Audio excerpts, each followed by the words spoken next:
Tüm takipçilerime kucak dolusu sevgi ve selamlar olsun. Evet sevgili dostlar, enfes bir tarifle yine karşınızdayım. Evet sevgili dostlar, bu enfes tarifimizin yapım aşamalarına buyurun birlikte geçelim. Evet arkadaşlar, yapacağımız krema için beyazını kenara ayırıyoruz.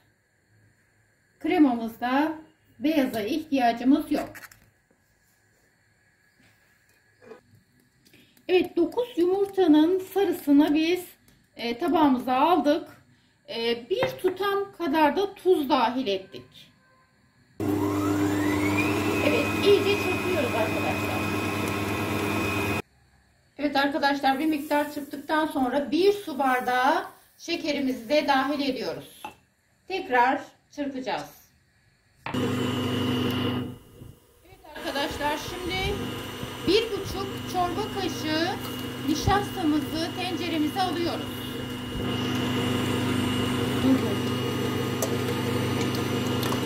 2 su bardağı sütümüzü de nişastamıza dahil ediyoruz.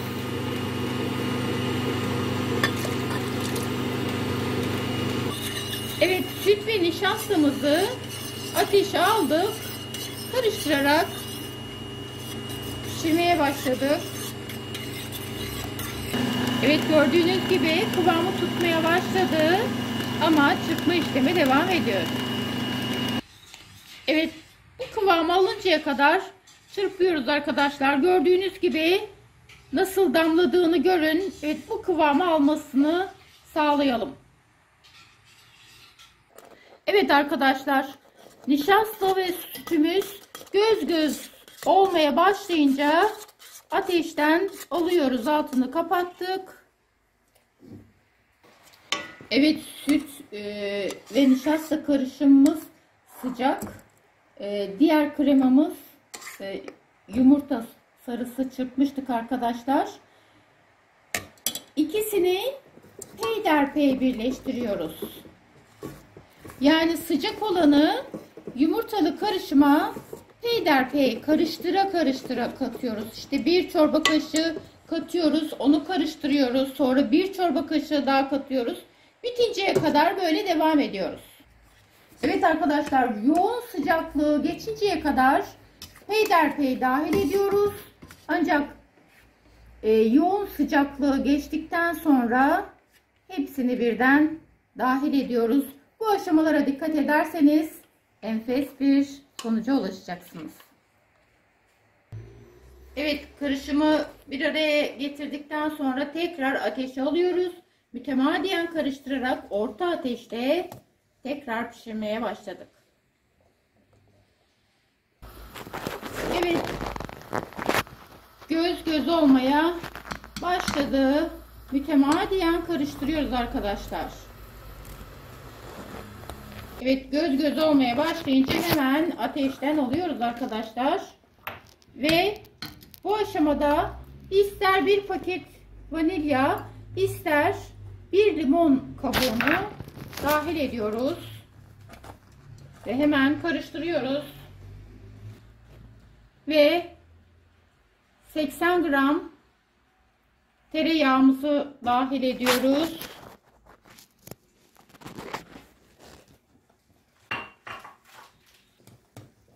Evet, karıştırarak iyice erimesini sağlıyoruz. Evet, şimdi kekimizi hazırlamak üzere 9 tane yumurtamızın beyazını tabağımıza aldık. Evet, bir tutam tuzumuzu dahil ettik. Çırpma işlemine bu aşamada başladık. Evet, bu şekilde geldiği zaman bu aşamamızda hemen 9 kaşık şeker katıyoruz.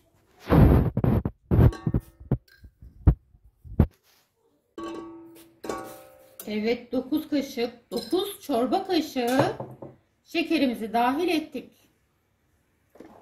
Tekrar çırpma işlemine devam ediyoruz. Evet, kremamız Biraz ılınınca, daha doğrusu dolaba girebilecek kadar ılınınca tabağını değiştiriyoruz. Ancak bu aşamaya kadar ara ara karıştıralım ki kıvamı bozulmasın. Şimdi tabağını değiştirdik. Üzerini kapatıp dolaba koyacağız. Evet, üzerine streç filmle çok sıkı kapatıyoruz arkadaşlar, hava almaması için. Şimdi bu haliyle dolaba kaldırıyoruz. Evet, gördüğünüz gibi gayet güzel bir kıvam aldı. Evet, bu aşamada 9 kaşık unumuz var. Onu peyderpey dahil ediyoruz arkadaşlar.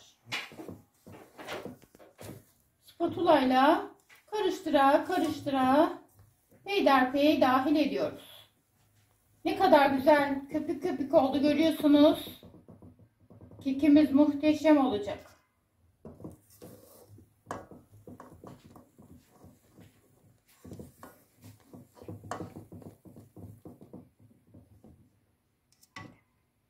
Evet arkadaşlar, peyderpey unumuzu dahil ettik. 9 çorba kaşığı unumuzu. Şimdi kabartma tuzumuzu da dahil edip onu da karıştıralım.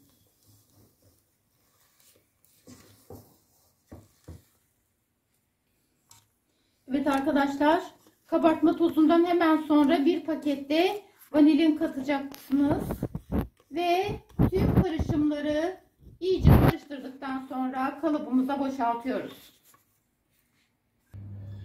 Önceden ısıtılmış 180 derece fırında pişirmeye götürüyoruz. Evet, fırından çıkardık. Henüz kalıbından çıkarmadık. Gördüğünüz şekilde piştiği zaman fırından çıkarıyorsunuz. Şöyle ki 10-15 dakika tutuyoruz. Ve gördüğünüz gibi harika çıktı kalıptan. Evet arkadaşlar, kekimizi ya da pandispanyamızı ortadan ikiye böleceğiz. En pratik şekliyle iple gerçekleştiriyoruz. Evet arkadaşlar, şimdi pandispanyamızı kestik, ıslatıyoruz. Peki ıslatma suyunu nasıl hazırladık, onu da belirtelim. 1 çay bardağı süte 1 tatlı kaşığı pudra şekeri dahil ettik. Karıştırdık. Bir miktar döktük pandispanyamıza. Evet, şimdi kremamızdan dahil ediyoruz. Her tarafına yayacağız.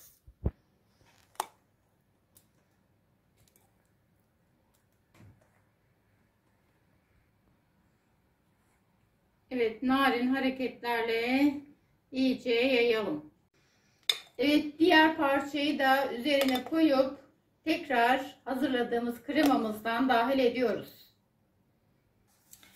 Evet arkadaşlar, tarçınlı bisküviti iyice mikserden geçirip üzerine dahil ediyoruz.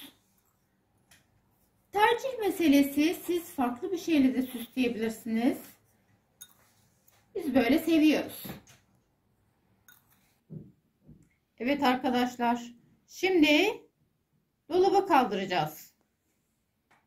Bir miktar toparlayıncaya kadar dolapta tutacağız. Evet arkadaşlar, dolaptan çıkardık ve enfes bir tatlı oldu.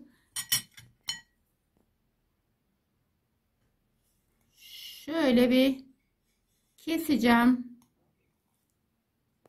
Gördüğünüz gibi nefis. Mutlaka deneyin derim. Yapacak, yiyecek olanlara sağlıklı afiyet olsun. Keyfiniz hep yerinde olsun. Bizi izlemeye devam edin. Yeni tariflerimizden haberiniz olsun.